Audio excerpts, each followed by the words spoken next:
as far as I'm concerned, the world could not have enough of this type of man, Edward Snowden.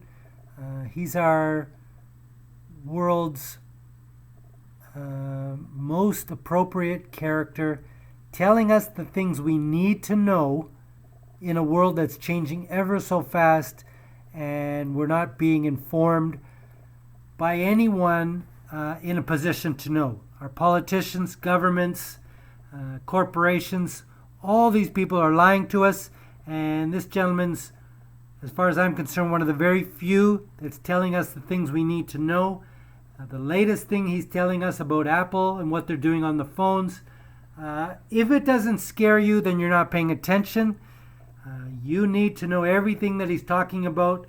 The latest episode happened about a couple weeks ago when a very small story came out about Apple and their imagery, and saying they didn't really want to do this, but they kind of felt obligated, and they couched it in the way that, oh, we're just looking for pornographers and this type of thing. And Edward Snowden points out that's not it at all.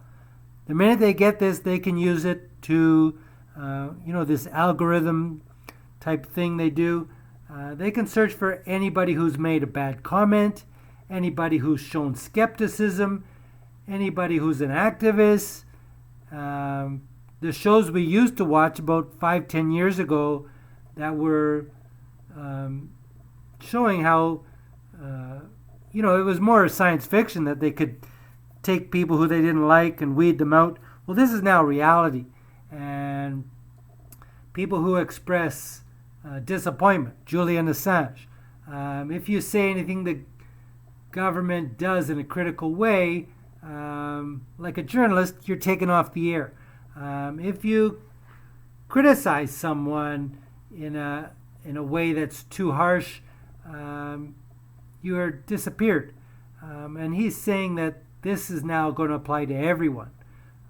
So as I say, if you're not scared, you're not paying attention. And people are almost doing their bidding by going out and buying a new phone, which has got everything downloaded so that they can follow you.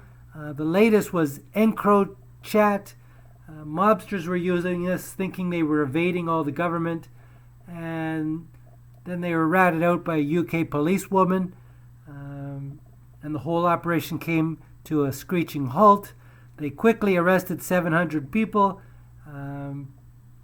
but some of the evidence is being thrown out by a judge, so I don't know how many charges are going to stick.